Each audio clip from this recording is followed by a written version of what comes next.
Hello दोस्तों, आप सुन रहे हैं मुंशी प्रेमचंद्र द्वारा रचित उपन्यास गबन अपने ही यूट्यूब चैनल किस्से कहानियों की ऑडियो लाइब्रेरी पर। रात के 10 बज गए थे। जालपा खुली हुई छत पर लेटी हुई थी। जेठ की सुनहरी चांदनी में सामने फैले हुए नगर के कलश, गुंबद और वृक्ष स्वप्न चित्रों से लगते थे। जालपा की आंखें चंद्रमा की ओर लगी हुई थी। उसे ऐसा मालूम हो रहा था मैं चंद्रमा की ओर उड़ी जा रही हूँ। उसे अपनी नाक में खुश्की, आंखों में जलन और सिर में चक्कर मालूम हो रहा था। कोई बात ध्यान में आते ही भूल जाती और बहुत याद करने पर भी याद न आती थी। एक बार घर की याद आ गई, रोने लगी। एक ही क्षण में सहेलियों की याद आ गई, हंसने लगी। सहसा रमानाथ हाथ में एक पोटली लिए मुस्कुराता हुआ आया और चारपाई पर बैठ गया। जालपा ने उठकर पूछा, पोटली में क्या है? रमा बोला, बूझ जाओ तो जानू। जालपा बोली, हंसी का गोलगप्पा है, और यह कहकर हंसने लगी। रमा बोला, गलत। जालपा बोली, नींद की गठरी होगी। रमा बोला, गलत। जालपा बोली, तो प्रेम की पिटारी होगी। रमानाथ बोला, ठीक, आज मैं तुम्हें फूलों की देवी बनाऊंगा। जालपा खिल उठी। रमा ने बड़े अनुराग से उसे फूलों के गहने पहनाने शुरू किए। फूलों के शीतल कोमल स्पर्श से जालपा के कोमल शरीर में गुदगुदी सी होने लगी। उन्हीं फूलों की भांति उसका एक एक रोम प्रफुल्लित हो गया। रमा ने मुस्कुराकर कहा, कुछ उपहार? जालपा ने कुछ उत्तर न दिया। इस वेश में पति की ओर ताकते हुए भी उसे संकोच हुआ। उसकी बड़ी इच्छा हुई कि जरा आईने में अपनी छवि देखे। सामने कमरे में लैंप जल रहा था। वह उठकर कमरे में गई और आईने के सामने खड़ी हो गई। नशे की तरंग में उसे ऐसा मालूम हुआ कि मैं सचमुच फूलों की देवी हूँ। उसने पानदान उठा लिया और बाहर आकर पान बनाने लगी। रमा को इस समय अपने कपट व्यवहार पर बड़ी ग्लानि हो रही थी। जालपा ने कमरे से लौटकर प्रेमोल्लसित नेत्रों से उसकी ओर देखा तो उसने मुंह फेर लिया। उस सरल विश्वास से भरी हुई आंखों के सामने वह ताक न सका। उसने सोचा, मैं कितना बड़ा कायर हूँ। क्या मैं बाबूजी को साफ साफ जवाब न दे सकता था? मैंने हामी ही क्यों भरी? क्या जालपा से घर की दशा साफ साफ कह देना मेरा कर्तव्य न था? उसकी आंखें भर आई। जाकर मुंडेर के पास खड़ा हो गया। प्रणय के उस निर्मल प्रकाश में उसका मनोविकार किसी भयंकर जंतु की भांति घूमता हुआ जान पड़ता था। उसे अपने ऊपर इतनी घृणा हुई कि एक बार जी में आया सारा कपट व्यापार खोल दूं, लेकिन संभल गया। कितना भयंकर परिणाम होगा। जालपा की नजरों से गिर जाने की कल्पना ही उसके लिए असह्य थी। जालपा ने प्रेम सरस नेत्रों से देखकर कहा, मेरे बाबूजी तुम्हें देखकर गए और अम्मा जी से तुम्हारा बखान करने लगे, तो मैं सोचती थी तुम कैसे होगे। मेरे मन में तरह तरह के चित्र आते थे। रमानाथ ने एक लंबी सांस खींची, कुछ जवाब न दिया। जालपा ने फिर कहा, मेरी सखियां तुम्हें देखकर मुग्ध हो गई। शहजादी तो खिड़की के सामने से हटती ही ना थी। तुमसे बात करने की उसकी बड़ी इच्छा थी। जब तुम अंदर गए थे तो उसी ने तुम्हें पान के बीड़े दिए थे, याद है? रमा ने कोई जवाब न दिया। जालपा बोली, अजी, वही जो रंग रूप में सबसे अच्छी थी, जिसके गाल पर एक तिल था। तुमने उसकी ओर बड़े प्रेम से देखा था। बेचारी लाज के मारे गड़ गई थी। मुझसे कहने लगी, जीजा तो बड़े रसिक जान पड़ते हैं। सखियों ने उसे खूब चिढ़ाया। बेचारी रुआंसी हो गई, याद है? रमा ने मानो नदी में डूबते हुए कहा, मुझे तो याद नहीं आता। जालपा बोली, अच्छा, अब की चलोगे तो दिखा दूंगी। आज तुम बाजार की तरफ गए थे कि नहीं? रमा ने सिर झुकाकर कहा, आज तो फुर्सत नहीं मिली। जालपा बोली, जाओ, मैं तुमसे ना बोलूंगी। रोज हीले हवाले करते हो। अच्छा, कल ला दोगे ना? रमानाथ का कलेजा महसूस उठा। यह चंद्रहार के लिए इतनी विकल हो रही है। इसे क्या मालूम कि दुर्भाग्य इसका सर्वस्व लूटने का सामान कर रहा है। जिस सरल बालिका पर उसे अपने प्राणों को न्यौछावर करना चाहिए था, उसी का सर्वस्व अपहरण करने पर वह तुला हुआ है। वह इतना व्यग्र हुआ कि जी में आया कोठे से कूदकर प्राणों का अंत कर दे।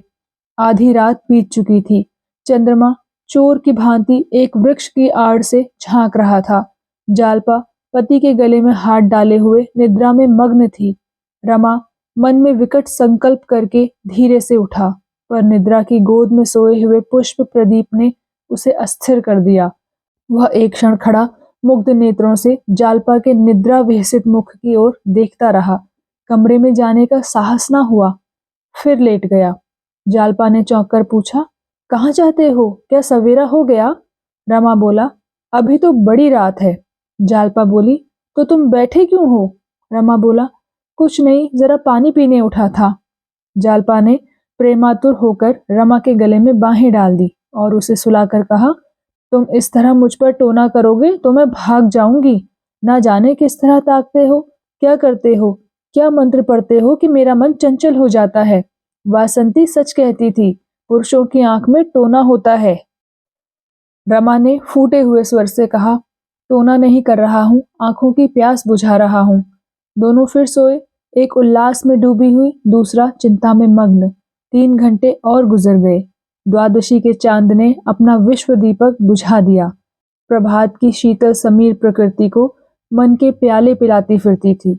आधी रात तक जागने वाला बाजार भी सो गया। केवल रमा अभी तक जाग रहा था। मन में भांति भांति के तर्क वितर्क उठने के कारण वह बार बार उठता था और फिर लेट जाता था। आखिर जब 4 बजने की आवाज कान में आई तो घबराकर उठ बैठा और कमरे में जा पहुंचा। गहनों का संदूकचा अलमारी में रखा हुआ था। रमा ने उसे उठा लिया और थर थर कांपता हुआ नीचे उतर गया। इस घबराहट में उसे इतना अवकाश न मिला कि वह कुछ गहने छांट कर निकाल देता। दयानाथ नीचे बरामदे में सो रहे थे। रमा ने उन्हें धीरे से जगाया। उन्होंने हक बकाकर पूछा, कौन? रमा ने होंठ पर उंगली रखकर कहा, मैं हूं, वह संदूकची लाया हूं, रख लीजिए। दयानाथ सावधान होकर बैठ गए। अभी तक केवल उनकी आंखें जगी थी, अब चेतना भी जागृत हो उठी। रमा ने जिस वक्त उनसे गहने उठा लाने की बात कही थी, उन्होंने समझा था कि यह आवेश में ऐसा कह रहा है। उन्हें इसका विश्वास न आया था कि रमा जो कुछ कह रहा है उसे पूरा भी कर दिखाएगा। इन कमीनी चालों से वह अलग ही रहना चाहते थे। ऐसे कुत्सित कार्य में पुत्र से सांठ-गांठ करना उनकी अंतरात्मा को किसी तरह स्वीकार न था। पूछा, इसे क्यों उठा लाए? रमा ने धृष्टता से कहा, आप ही का तो हुक्म था। दयानाथ बोले, झूठ कहते हो। रमा ने पूछा, तो क्या फिर रख आऊं? रमा के इस प्रश्न ने दयानाथ को घोर संकट में डाल दिया। झेंपते हुए बोले, अब क्या रख आओगे? कहीं देख ले तो गजब ही हो जाए। वही काम करोगे जिसमें जग हसाई हो। खड़े क्या हो? संदूकची मेरे बड़े संदूक में रख आओ और जाकर लेटे रहो, कहीं जाग पड़े तो बस। बरामदे के पीछे दयानाथ का कमरा था। उसमें एक देवदार का पुराना संदूक रखा था। रमा ने संदूकची उसके अंदर रख दी और बड़ी फुर्ती से ऊपर चला गया। छत पर पहुंचकर उसने आहट ली। जालपा पिछले पहर की सुखद निद्रा में मग्न थी। रमा ज्यों ही चारपाई पर बैठा, जालपा चौंक पड़ी और उससे चिपट गई। रमा ने पूछा, क्या है, तुम चौंक क्यों पड़ी? जालपा ने इधर उधर प्रसन्न नेत्रों से ताक कर कहा, कुछ नहीं, एक स्वप्न देख रही थी। तुम बैठे क्यों हो? कितनी रात है अभी? रमा ने लेटते हुए कहा, सवेरा हो रहा है, क्या स्वप्न देखती थी? जालपा बोली, जैसे कोई चोर मेरे गहनों की संदूकची उठाए लिए जाता हो। रमा का हृदय इतनी जोर से धक धक करने लगा मानो उस पर हथौड़े पड़ रहे हैं। खून सर्द हो गया, परंतु संदेह हुआ, कहीं इसने मुझे देख तो नहीं लिया। वह जोर से चिल्ला पड़ा, चोर चोर! नीचे बरामदे में दयानाथ भी चिल्ला उठे, चोर चोर! जालपा घबराकर उठी, दौड़ी हुई कमरे में गई। झटके से अलमारी खोली, संदूकची वहां न थी। मूर्छित होकर गिर पड़ी। सवेरा होते ही दयानाथ गहने लेकर सर्राफ के पास पहुंचा और हिसाब होने लगा। सर्राफ के 1500 रुपए आते थे, मगर वह केवल 1500 रुपए के गहने लेकर संतुष्ट न हुआ। बिके हुए गहनों को वह बट्टे पर ही ले सकता था। बिकी हुई चीज कौन वापस लेता है?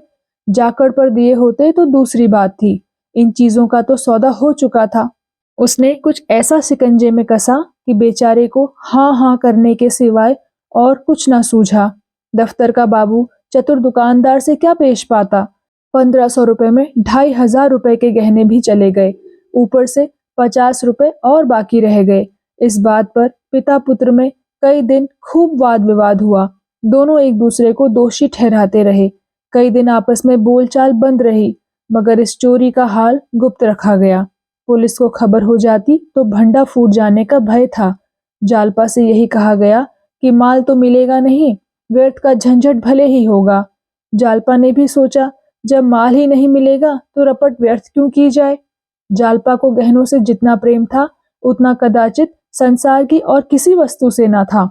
और उसमें आश्चर्य की कौन सी बात थी। जब वह 3 वर्ष की अबोध बालिका थी उस वक्त उसके लिए सोने के चूड़े बनवाए गए थे। दादी जब उसे गोद में खिलाने लगती तो गहनों की ही चर्चा करती। तेरा दूल्हा तेरे लिए बड़े सुंदर गहने लाएगा, ठुमक ठुमक कर चलेगी। जालपा पूछती, चांदी के होंगे कि सोने के दादी जी। दादी कहती, सोने के होंगे बेटी, चांदी के क्यों लाएगा। चांदी के लाए तो तुम उठाकर उसके मुंह पर पटक देना। मानकी छेड़ कर कहती, चांदी के तो लाएगा ही, सोने के उसे कहाँ मिल जाते हैं। जालपा रोने लगती। इस पर बूढ़ी दादी, मानकी, घर की मेहरियां, पड़ोसिने और दीनदयाल सब हंसते। उन लोगों के लिए यह विनोद का अशेष भंडार था। बालिका जब जरा और बड़ी हुई तो गुड़ियों के ब्याह करने लगी। लड़के की ओर से चढ़ावे जाते, दुल्हन को गहने पहनाती, डोली में बैठाकर विदा करती। कभी कभी दुल्हन गुड़िया अपने गुड्डे दूल्हे से गहनों के लिए मांग करती। गुड्डा बेचारा कहीं न कहीं से गहने लाकर स्त्री को प्रसन्न करता था। उन्हीं दिनों बिसाती ने उसे वह चंद्रहार दिया जो अब तक उसके पास सुरक्षित था। जरा और बड़ी हुई तो बड़ी बूढ़ियों में बैठकर गहनों की बातें सुनने लगी। महिलाओं के उस छोटे से संसार में इसके सिवा और कोई चर्चा ही न थी। किसने कौन कौन गहने बनवाए, कितने दाम लगे, ठोस हैं या पोले, जड़ाऊ हैं या सादे, किस लड़की के विवाह में कितने आए, इन्हीं महत्वपूर्ण विषयों पर नित्य आलोचना, प्रत्यालोचना, टीका टिप्पणी होती रहती थी। कोई दूसरा विषय इतना रोचक, इतना ग्राह्य हो ही न सकता था। इस आभूषण मंडित संसार में पली हुई जालपा का यह आभूषण प्रेम स्वाभाविक ही था। महीने भर से ऊपर हो गया। उसकी दशा ज्यों की त्यों है, न कुछ खाती पीती है, न किसी से हंसती बोलती है। खाट पर पड़ी हुई शून्य नेत्रों से शून्याकाश की ओर ताकती रहती है। सारा घर समझाकर हार गया, पड़ोसी ने समझाकर हार गई, दीनदयाल आकर समझा गए, पर जालपा ने रोक शैया न छोड़ी। उसे अब घर में किसी पर विश्वास नहीं है। यहाँ तक कि रमा से भी उदासीन रहती है। वह समझती है सारा घर मेरी उपेक्षा कर रहा है, सबके सब मेरे प्राण के ग्राहक हो रहे हैं। जब इनके पास इतना धन है तो फिर मेरे गहने क्यों नहीं बनवाते। जिससे हम सबसे अधिक स्नेह रखते हैं उसी पर सबसे अधिक रोष भी करते हैं। जालपा को सबसे अधिक क्रोध रमानाथ पर था। अगर यह अपने माता पिता से जोर देकर कहते तो कोई इनकी बात ना टाल सकता, पर यह कुछ कहीं भी, इनके मुंह में तो दही जमा हुआ है। मुझसे प्रेम होता तो यूं निश्चिंत न बैठे रहते। जब तक सारी चीजें न बनवा लेते रात को नींद न आती। मुंह देखे कि मोहब्बत है, माँ बाप से कैसे कहे, जाएंगे तो अपने ही ओर, मैं कौन हूँ। वह रमा से केवल खींची ही न रहती, वह कभी कुछ पूछता तो 2-4 जली कटी सुना देती। बेचारा अपना सा मुंह लेकर रह जाता। गरीब अपनी ही लगाई हुई आग में जला जाता था। अगर वह जानता कि उन डींगों का यह फल होगा तो वह जुबान पर मुहर लगा लेता। चिंता और ग्लानि उसके हृदय को कुचले डालती थी। कहाँ सुबह से शाम तक हंसी कह कहे सैर सपाटे में कटते थे, कहाँ अब नौकरी की तलाश में ठोकरें खाता फिरता था। सारी मस्ती गायब हो गई। बार बार अपने पिता पर क्रोध आता। यह चाहते तो 2-4 महीने में सब रुपए अदा हो जाते, मगर इन्हें क्या फिक्र। मैं चाहे मर जाऊं पर यह अपनी टेक ना छोड़ेंगे। उसके प्रेम से भरे हुए निष्कपट हृदय में आग सी सुलगती रहती थी। जालपा का मुरझाया हुआ मुख देखकर उसके मुंह से ठंडी सांस निकल जाती थी। वह सुखद प्रेम स्वप्न इतनी जल्दी भंग हो गया। क्या वे दिन फिर कभी आएंगे। 3,000 के गहने कैसे बनेंगे। अगर नौकर भी हुआ तो ऐसा कौन सा बड़ा ओहदा मिल जाएगा। 3,000 तो शायद 3 जन्म में भी ना जमा हो। वह कोई ऐसा उपाय सोच निकालना चाहता था जिससे वह जल्द से जल्द अतुल संपत्ति का स्वामी हो जाए। कहीं उसके नाम कोई लॉटरी निकल आती, फिर तो वह जालपा को आभूषणों से मढ़ देता। सबसे पहले चंद्रहार बनवाता, उसमें हीरे जड़े होते। अगर इस वक्त उसे जाली नोट बनाना आ जाता तो वह अवश्य बनाकर चल देता। एक दिन वह शाम तक नौकरी की तलाश में मारा मारा फिरता रहा। शतरंज की बदौलत उसका कितने ही अच्छे अच्छे आदमियों से परिचय था। लेकिन वह संकोच और डर के कारण किसी से अपनी स्थिति प्रकट न कर सकता था। यह भी जानता था कि मान सम्मान उसी वक्त तक है जब तक किसी के सामने मदद के लिए हाथ नहीं फैलाता। यह आन टूटी फिर कोई बात भी ना पूछेगा। कोई ऐसा भला मानस ना दिखता था जो सब कुछ बिना कहे ही जान जाए और उसे कोई अच्छी सी जगह दिला दे। आज उसका चित्त बहुत खिन्न था। मित्रों पर ऐसा क्रोध आ रहा था कि एक एक को फटकारे और आए तो द्वार से धुतकार दे। अब किसी ने शतरंज खेलने को बुलाया तो ऐसी फटकार सुनाऊंगा कि बच्चा याद करे। मगर वह जरा गौर करता तो उसे मालूम हो जाता कि इस विषय में मित्रों का उतना दोष न था जितना खुद उसका। कोई ऐसा मित्र न था जिससे उसने बढ़ चढ़कर बातें न की हो। यह उसकी आदत थी। घर की असली दशा को वह सदैव बदनामी की तरह छिपाता रहा और यह उसी का फल था कि इतने मित्रों के होते हुए भी वह बेकार था। वह किसी से अपनी मनोव्यथा न कह सकता था और मनोव्यथा सांस की भांति अंदर घुटकर असह्य हो जाती है। घर में आकर मुंह लटकाए हुए बैठ गया।